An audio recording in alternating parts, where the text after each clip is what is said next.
তো নমস্কার বন্ধুরা, ওয়েলকাম টু মাই চ্যানেল। তো আশা করি কিন্তু সকলেই ভালো আছো। তো চলে এলাম আজ কলকাতা নিয়ে একটু আলোচনা করতে।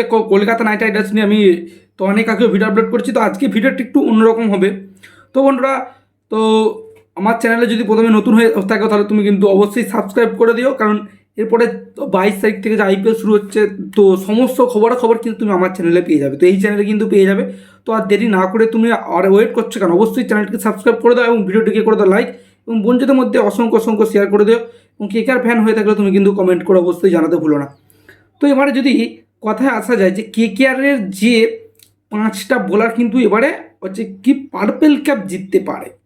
অর্থাৎ আমরা কি দেখেছি, আইপিএলে কিন্তু দুটো ক্যাপ হয়। এটা হচ্ছে পার্পেল ক্যাপ, অর্থাৎ কিনা উইকেট সবচেয়ে বেশি কে তুলতে পারে সেটা হচ্ছে পার্পেল ক্যাপ, আর অরেঞ্জ ক্যাপ হচ্ছে না সবচেয়ে বেশি যে রান করতে পারে।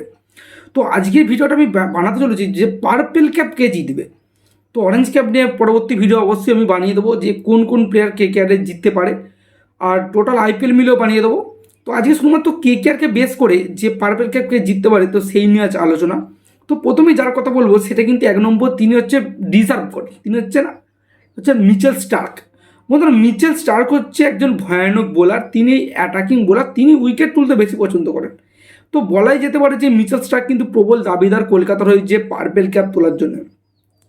আর 2 নম্বরে আমি যার কথা বলবো তিনি হলেন বরুণ চক্রবর্তী। তো বরুণ চক্রবর্তী কিন্তু কলকাতা এক বছর যে বছর ফাইনাল উঠেছিল সেই বছর কিন্তু সবচেয়ে বেস্ট উইকেট শিকার করেছিল, 22টার মধ্যে হচ্ছে বরুণ চক্রবর্তী। তো বরুণ চক্রবর্তী কিন্তু বর্তমান সময় খুব দুর্দান্ত ফর্মে রয়েছেন। তো তিনি কিন্তু অবশ্যই তিনিও দাবিদার।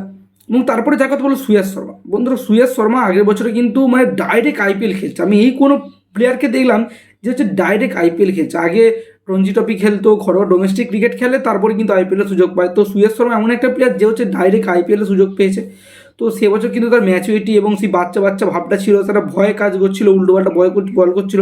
এবারে কিন্তু ডোমেস্টিক খেলে মোটামুটি পাকা হয়ে এসছে, মানে প্রায় মানে বলতে পারো মানে পার্পেল ক্যাপ তো জিতবেই এরকমটা বলছি না, কিন্তু 1 থেকে 5-এর মধ্যে যদি কারোর নাম যদি কনফার্ম হয়ে থাকে, তুমি আজকে লিখে রাখো যে আমার ভিডিওতে আইপিএল শেষের হয়ে তুমি বলবে। তো সুয়াস শর্মা কিন্তু 3 নম্বরে রাখলাম। 4 নম্বরে যার কথা বলবো সুনীল নারিন।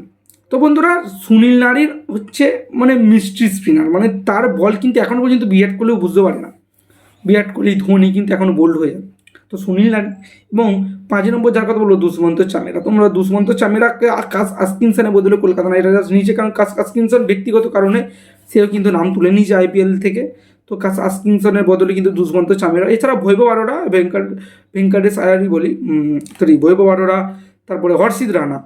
তো এরা কিন্তু মানে খুব দুরান্ত মানের বোলার, তারাও কিন্তু হতে পারে, কিন্তু প্রবল দাবিদার নয়। এই 5জনই কিন্তু প্রবল দাবিদার। তো আজকের ছিল এই ভিডিও। তো ভিডিওটি যদি ভালো লাগে, তুমি যদি কেকেআরকে ভালো থাকে, অবশ্যই ভিডিওটাকে লাইক করে দেবে এবং কমেন্টে জানাতে ভুলো না আমি কেকেআর। তো কোন কেকেআর ছাড়া যদি অন্য কোনো সাপোর্টার যদি আজ ভিডিও যদি দেখে চলো, তাহলে তোমরা কিন্তু তোমাদের দল কমেন্টে জানাতে একদম ভুলো না। তো ভিডিওটি ভালো লাগলে লাইক, এবং চ্যানেল নতুন হলে সাবস্ক্রাইব করতে একদম ভুলো না। বন্ধুদের মধ্যে অসংখ্য অসংখ্য শেয়ার করে দিও। তো আজ ভিডিওটি দেখার জন্য অসংখ্য ধন্যবাদ, আর দেখা হচ্ছে অন্য কোনো পরবর্তী ভিডিওতে। তো বাই বাই আজকের মতন।